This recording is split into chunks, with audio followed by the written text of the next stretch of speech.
I'm sort of fascinated with Asian American communities where traditionally you don't think of large group of Asian Americans. And also, I was like Mimi in the film that I never knew there was a Vietnamese American community in New Orleans, or for that matter, all along the Gulf Coast. I was really fascinated and moved because I feel like as an immigrant, you're really aware and connected to the whole idea of, you know, sort of sense of place and the idea of what home is.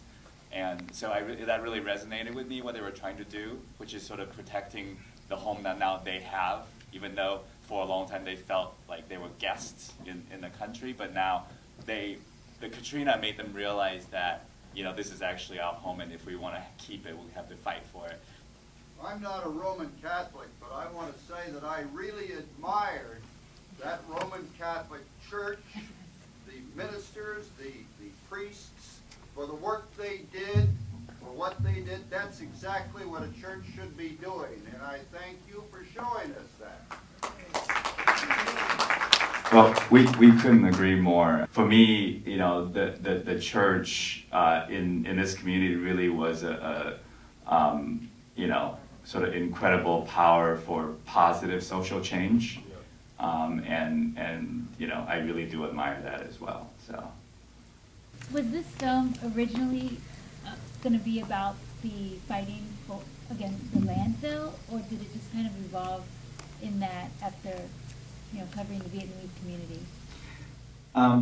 I sort of went down there, you know, kind of had a rough idea what I want the story to be. For a while, actually, I was considering, because there was also a very large Vietnamese community in Biloxi, Mississippi, which is, you know, not very far, like an hour and a half east of New Orleans. You know, when we started to look at it some more, we realized that this was the most powerful story. It's about civic participation, about them claiming their American identity. And to me, that was sort of the most interesting story of this community, so we decided to go with this. Sir? All your interviews seem pretty candid and sincere, but was there any reluctance for any people to go on camera from an outsider, or were they all?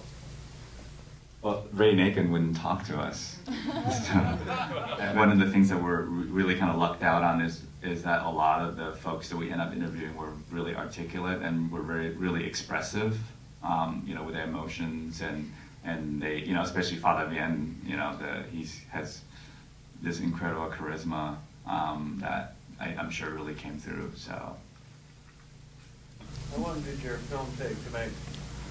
we started in November 2006. We finished in June 2000, so it's 2.5 years. So, which I like to think is pretty good time. I know most people think that that's a long time, but I'm actually quite proud of it. Where did funding come from for a film like this? I ended up getting a small grant at the beginning, which sort of lasted me quite a while. And when I started the editing, we got a lot of money from Corporation for Public Broadcasting, you know, which is, you know, from viewers like you,